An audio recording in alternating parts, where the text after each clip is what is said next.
Benim kapım çaldılar. Hem kapı zili çalarak hem de şiddetli bir şekilde vurarak ben balkona çıktım ki sokak tıklım tıklım polis dolu. Kapıyı açtım, polisler içeriye girdiler. Girdiği gibi işte beni yüzüstü işte yatırdılar. Sırtıma çıktılar. Ve hakaretli laflara budur gibi. Ben tabii ki neye uğradığımı bilmiyordum. Benim ellerimi kelepçelediler, gözlerime bağladılar. Evim didik didik aradılar. Saatlerce evim aradılar. Saat 2.30'da evime girdiler. Saat 3.30'da evimden çıktılar. Tam 1 saat boyunca evi aradılar. Aradılar ama hiçbir şey onların yani deyiminle hiçbir şey bulamadılar. 3 gece 4 gün her gece 3 saat işkencelerden geçirdiler.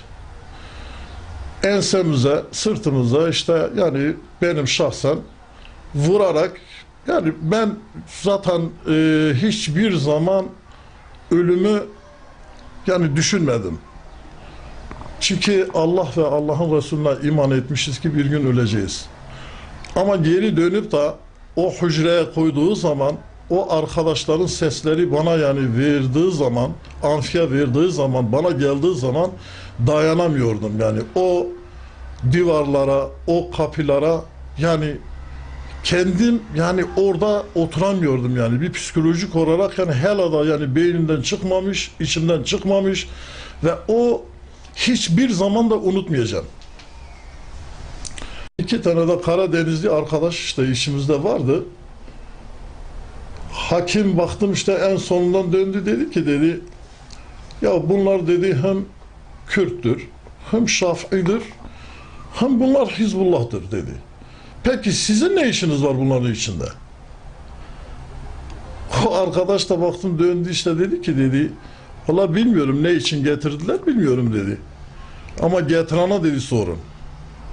Yani böyle yani peşin bir karar, peşin bir mantık, peşin bir düşünce hakim tarafından. Yani böyle bir bölünmüş bir şekilde yani böyle bir kanaat getirmek. Şimdi böyle bir hakim yani kalkıp da peşin yani böyle bir karar verilirse bu karar daha yani bizim yani ilk hakimle karşı karşıya geldiğimiz en sonuçta işte 4 yıl 5 yıl işte Yargıtay'dan yani yine tekrar işte karşı karşıya geldiğimiz aynı olay oldu. Tansiyon hastasıyım. Günden işte bir hafta işte tansiyon için kullanıyorum. Doktorların bana en son yani bu sene hastanede ben yoğun bakımdan çıktıktan sonra bana şöyle dediler. %60, %70 sen şu anda işte kalp kriziyle karşı karşısın. Devamlı ilaç cebimden işte gezdiriyorum. Dil altı ilaç. Her gün işte 15 tane ilaç kullanıyorum. Bütün bu raporlarıma rağmen bütün bu 3 ayrı yani hastalığın tansiyon hastalığın, şeker hastalığın ve kalp hastalığın hala da işte aynı yani bu ceza işte kesinleşip de işte onunla karşı karşıya işte beni bıraktılar.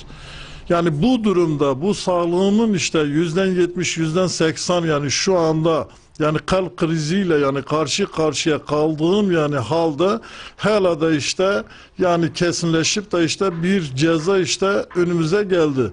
Yani bugün yarın işte gelip de işte cezaevine götürecekler.